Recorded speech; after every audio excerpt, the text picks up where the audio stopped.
My name is Ray, and today I want to talk about my project vision.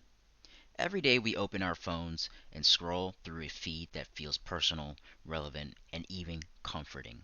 We believe we are choosing what to watch, what to read, and what matters to us. But what if that sense of choice is partially an illusion?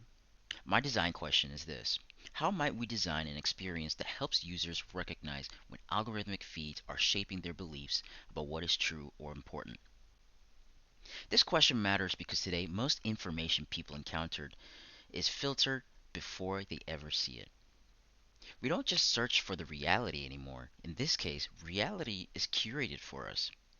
And when the same systems that maximize engagement also determine what we perceive as important, our understanding of the world can quietly narrow without us noticing. I'm interested in exploring not just what algorithms do, but how we might make people feel their influence in a tangible way.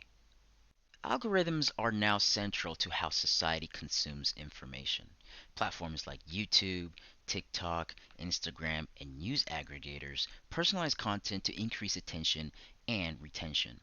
The challenge is that optimization for engagement often prioritizes emotional intensity over accuracy, nuance, or diversity of perspective. Research such as the Facebook emotional contagion experiment demonstrated that feeds can influence users' emotional states. The documentary, The Social Dilemma, explains how recommendation systems guide behaviors by learning patterns and reinforcing them. Eli Pariser's concept of the filter bubble describes how personalization isolates users into information ecosystems. YouTube's recommendation algorithm studies show how quickly user interest can be reshaped through repeated exposure.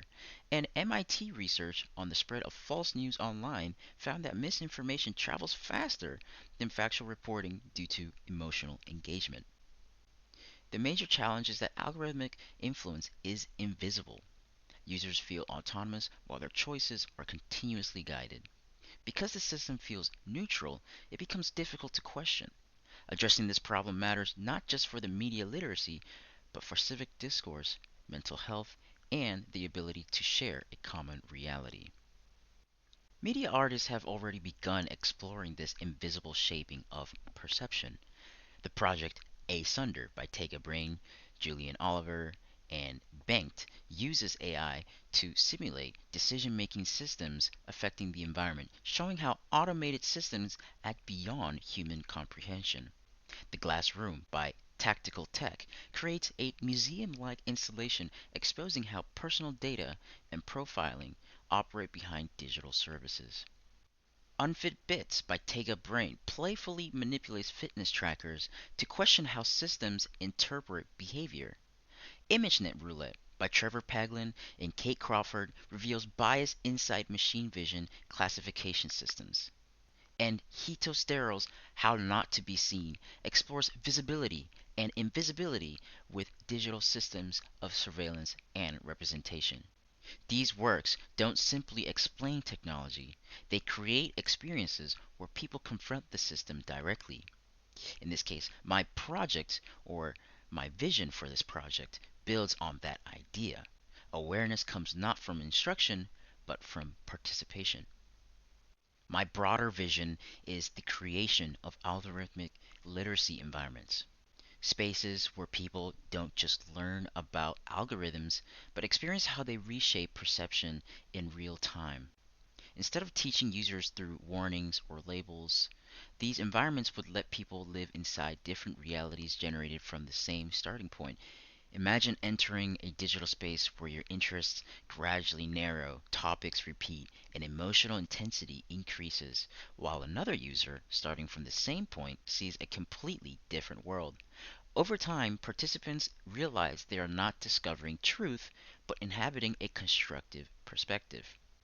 In a larger implementation, this system could exist in classrooms, museums, or public installations.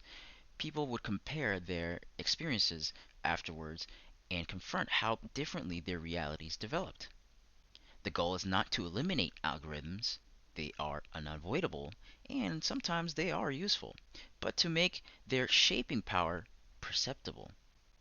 By making the invisible visible, users regain awareness. Instead of trusting the feed passively, they begin questioning it actively. This vision addresses the design question by shifting algorithm awareness from abstract knowledge to lived experience. For this project, I will look to create a simplified version of this vision using an interactive slide based experience built on the typical slides such as Google Slides or PowerPoints. The prototype will simulate a social media feed. At first, users will freely choose between different topics, news, entertainment, hobbies, and opinions. Based on their selections, the presentation will branch into different slides using clickable links. However, the system will quietly begin narrowing the available options. Some topics will disappear, headlines will become more extreme, and repetition will increase. The user will feel as though they are navigating normally, but the choices will gradually guide them toward a specific worldview. Near the end, the interface will reveal the manipulation, showing what they did not see and how their path differed from other possible paths. The experience will feel similar, like scrolling through your typical TikTok feed, but slightly uncomfortable as options shrink. The goal is not to lecture users, but to let them discover the pattern themselves. This prototype represents a small, accessible demonstration of the larger vision, a controlled environment where people can recognize how systems shape what they believe is important. Ultimately, my project is about perception, not whether algorithms are good or bad, but whether we are aware of how deeply they participate in constructing our understanding of reality. If people can experience that influence directly, even in a small simulated form, they may begin to question it in the real world. And that moment of awareness is where choice truly begins. Thank you for listening.